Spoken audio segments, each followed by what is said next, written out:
Assalamualaikum warahmatullahi wabarakatuh. Kembali lagi kawan di Legenda Catur Dunia. Masih dari turnamen Grengke Chess Festival 2025.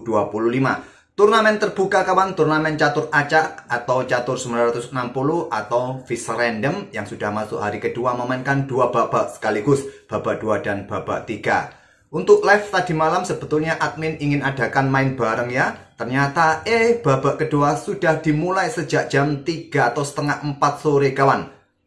Dan akhirnya admin putuskan nonton bareng, baru ada jeda antara game 2, game 3. Di situ kita kemarin sempat main bareng ya. Tapi ternyata kawan, chess.com mendetek ada kawan-kawan yang melakukan kecurangan. Nggak tahu curangnya di mana, pakai engine kah atau apa, terdeteksi ya.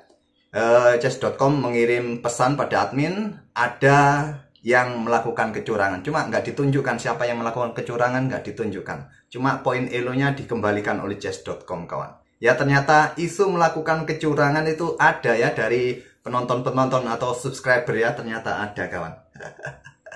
Tak kira itu hanya apalah. Ternyata ada ya segitunya. Sekedar main-main aja kok pakai engine ya. Kecuali main pakai turnamen atau apa ya. Oke kawan, nggak ada masalah juga, biasa.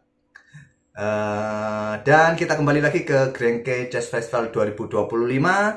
Tadi malam kita cover permainan Magnus Carlsen. Dan mohon maaf ya, jam setengah 1 malam admin udah lambaikan tangan. Mata admin nggak kuat, kita tidak bisa melanjutkan sampai akhir permainan Magnus Carlsen, di mana lawannya Nils Grandelius melakukan kesalahan kawan. Ya, Magnus Carlsen kemarin memetik 2 kali kemenangan, sementara sampai babak ketiga ini diisi oleh pecatur-pecatur kuat, tentu saja pecatur-pecatur unggulan kawan.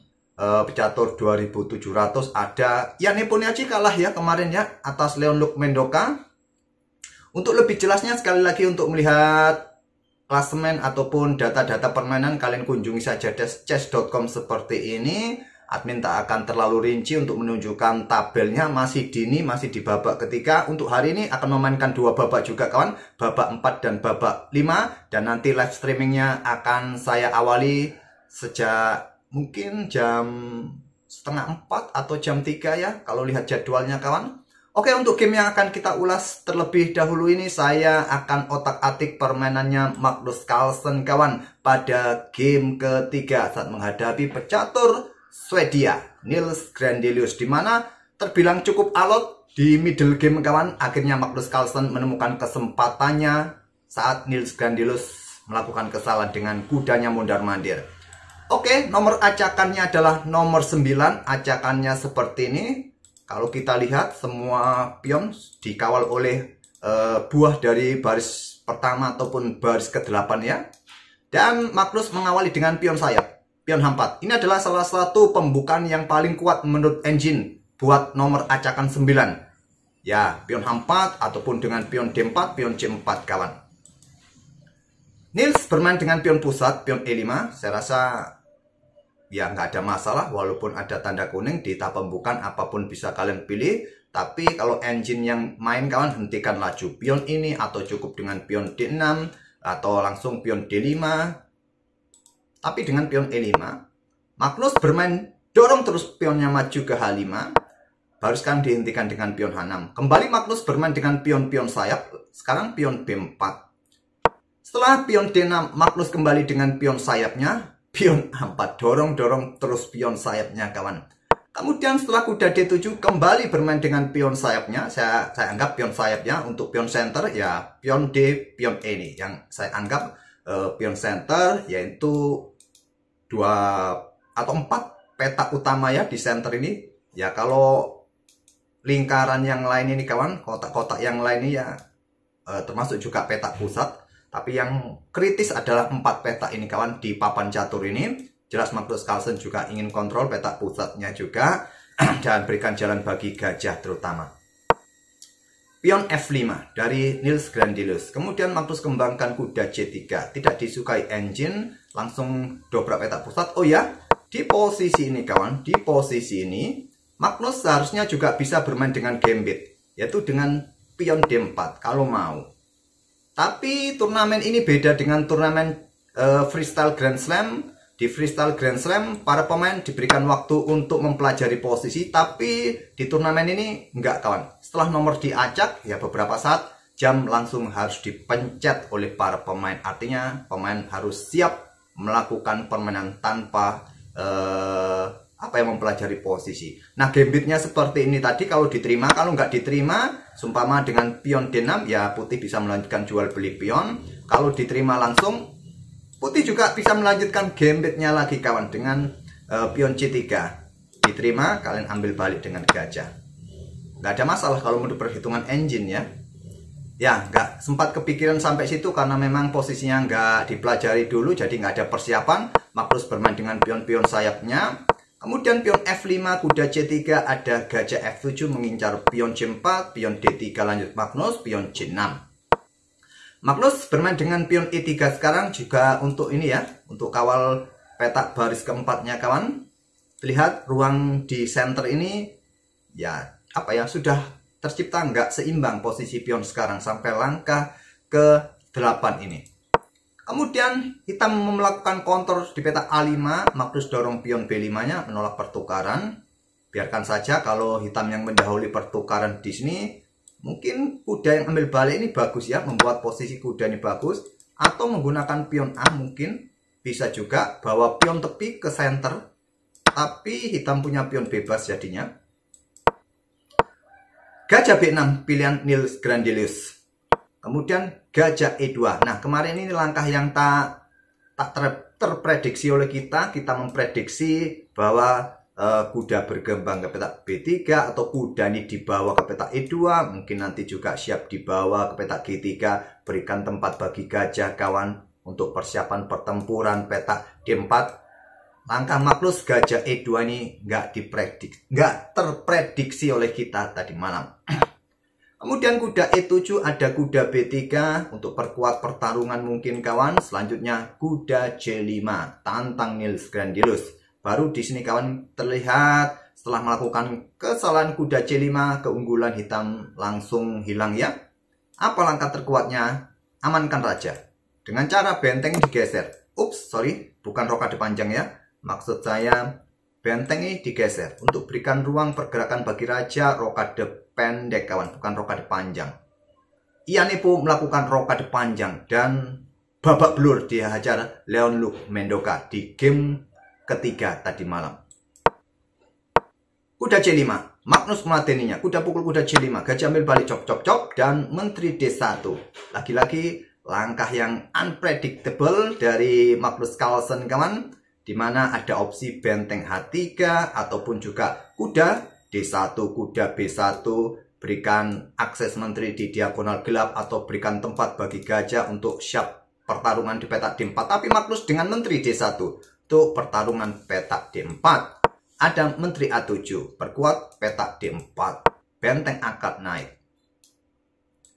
Nah, di sini kawan bisa geser benteng D8 untuk persiapan rokade, tahan diri tapi ya nanti bisa kena tempo ya dengan pion D4. Gajah B4 bagus, memilih gajah B6. Magnus tetap dorong pionnya kawan. Ada benteng D8, langkah bagus.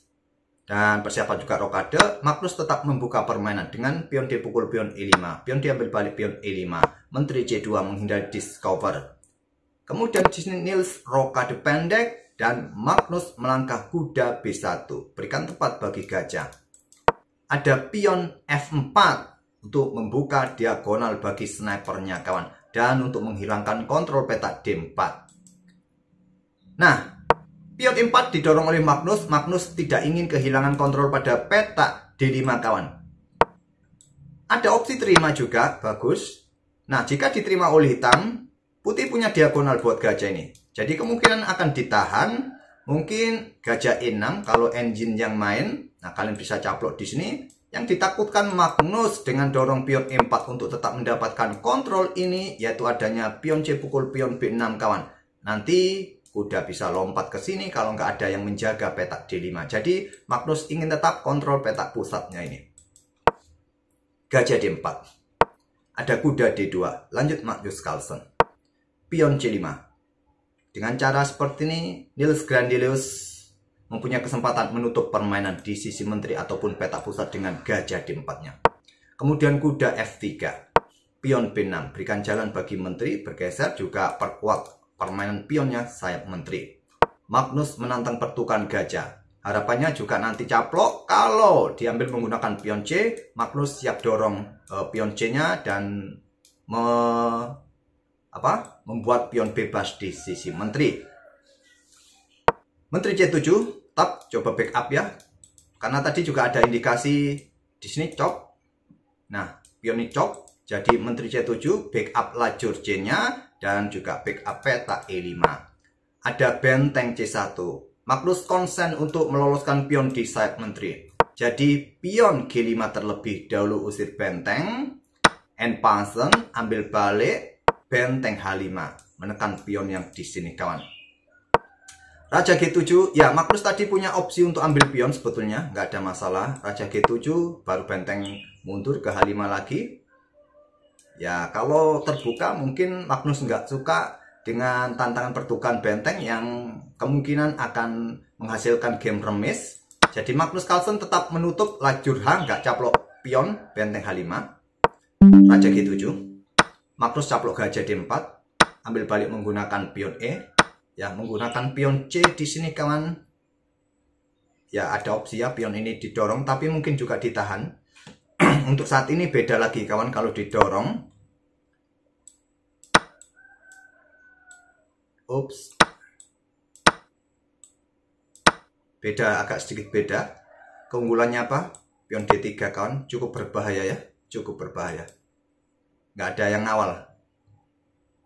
Kalau blokade di sini benteng C8. Nah, nanti tidak ada koneksi antar benteng ya. Hitam akan dominan nanti. Jadi memang langkah terbaik ambil balik menggunakan pion E. Tapi memberikan kesempatan Magnus dorong pion maju ke E5. Berikan jalan bagi menteri kalau ingin keluar. Nah, benteng D bergeser ke E8, menambah tekanan di lajur E merupakan jawaban terkuat. Tapi memilih kuda ke E7, discover tag. Benteng H5, serang pion. Ada kuda G6, serang benteng, lindungi pion. Benteng kembali. Masih ya, benteng geser ke lajur E merupakan opsi terkuatnya. Niels melangkah kuda ke E7. Indikasinya dia ingin mengajak remis kawan. Magnus langsung tarik mundur benteng H1. Nah, kembali lagi langkah kesalahan kawan. Dengan gajah G6, langkah kuatnya mungkin ada gajah D3 untuk blokade ancaman. Kalian bisa jual beli langsung atau menteri bergerak ke sini. Kalian jual beli langsung juga nggak ada masalah. Selepas itu menteri ke C8 untuk mendapatkan diagonal ini ya. Mungkin nanti bergerak ke peta F5 kah dan seterusnya. Dengan kuda G6, di sini cukup riskan juga langkah yang diambil oleh Magnus Carlsen. Tapi dengan perhitungan matang, Magnus menemukan langkah terbaik menteri F5. Apa tujuannya kawan? Ya, tujuannya banyak untuk dukungan pion bisa jadi, ataupun juga ingin melakukan serangan nanti kawan, baru mendapatkan pion di sini, dan seterusnya. Diikuti kuda juga siap beraksi. Balasan dari Niels adalah gajah caplok pion C4. Discover tag. Ada gajah yang jatuh kawan. Tapi Magnus geser menterinya ke H5, serang pion. Gajah pukul gajah E2. Menteri ambil pion H6 skat. Raja G8. Kalau bergerak ke peta F7, maka dia bisa kehilangan menteri. Jadi mundur ke peta G8. Menteri caplok kuda skat. Blokade oleh menteri. Menteri E6 skat. Blokade dengan benteng. Dan di sini benteng H6. Korbankan kuda kawan ya. Korbankan kuda. Tapi jawaban putih tentu tusukannya di sini. Jadi, di sini ada gajah D3 untuk awasi peta G6 dan Magnus meluncur ambil pion B6 untuk merontokkan struktur pion hitam kawan. Berikutnya benteng C ini juga siap meluncur. Ada benteng D juga menghindari serangan ya. Benteng D bergeser ke F8, doubling benteng. Magnus benteng ambil pion C5. Rontok sudah pion-pion hitam. Di sini ada gajah E4, serang tetap menekan kuda dan tetap menjaga petak G6, berikan jalan bagi pionnya dan awasi juga petak C6. Tapi tetap Magnus bermain dengan benteng CC6. Pilih mana kawan? Ada benteng B7, pilihan dari Nils Grandelius. Sama ya, kalau gajah ambil benteng langsung, ya menteri ambil balik, tetap ya ada potensi menteri G6. Kalian mau ngapain? Susah ya. Jadi di sini benteng B7 terlebih dahulu. Magnus caplok ambil pion D4. Sekarang baru gajah ambil benteng. Magnus melakukan skak, menteri C4 skak. Blokade dengan menteri. Di sini pion dorong, ancam menteri. Menteri geser lagi, ancam benteng. Pion dorong, discover check. Blokade dengan benteng. Kalau dengan menteri, ya promosi ya. Atau benteng G6 terlebih dahulu. Banyak pilihan. Magnus dalam posisi menang. Blokade dengan benteng. Baru menteri caplok gajah. Menteri A1 skak. Raja H2. Baru benteng B ambil pion E7. Magnus melangkah menteri C8 skak. Blokade benteng F8. Magnus menteri G4 skak. Blokade dengan benteng G7. Magnus menteri E6 skak. Blokade dengan benteng FF7. Dan di sini kuda E5. Berikan dukungan untuk caplok benteng ini kawan. Pion F3 dan kuda G6. Nils Grandelius menyerah di langkah ke-50 persis. Apa ancamannya? Ancaman skak mat 1 langkah. Ya, raja nggak bisa bergerak. Bisa kalian caplok kuda ini, tentu bisa. Tapi benteng skak. Kalian mau kemana? Nggak bisa. Kuda ini bergerak. Oke, bergerak ke sini saja. Skak matnya malah lebih cepat ya. Skak matnya malah lebih cepat. Checkmate. Kalau raja ini bergerak out, maksudnya raja benteng ke H7, maka menteri E8 skak. Raja ke sini, caplok benteng skak ya. Kalau ambil benteng, benteng di sini jatuh skak. Dan tak perlu kita lanjut lagi ya. Raja 6, maka skak matnya lebih cepat. Kuda ke sini dulu. Ya silakan kalian lanjutkan ya. Masa nggak bisa kalian? Atau blokade dengan menteri tadi? Ya caplok saja, cop cop cop. Di sini pun kalian bisa menang ya. Kalian ambil kuda pun percuma. 2 pion bebas ya. Kalian selamatkan kuda, ya masih menang. Terserah kalian. Oke, itulah salah satu permainan Magnus Carlsen di hari kedua turnamen Grenke Chess Festival 2025 yang digelar di Jerman. Dan kita tunggu aksi-aksi Magnus berikutnya. Untuk video nanti siang, gamenya siapa kira-kira kawan? Silahkan kalian request. Terutama di turnamen ini saja ya. Oke, kita akan bertemu di video-video berikutnya. Terima kasih. Jangan lupa tinggalkan jejak kalian, like, komen, dan subscribe bagi kawan-kawan yang baru mampir. Wassalamualaikum warahmatullahi wabarakatuh.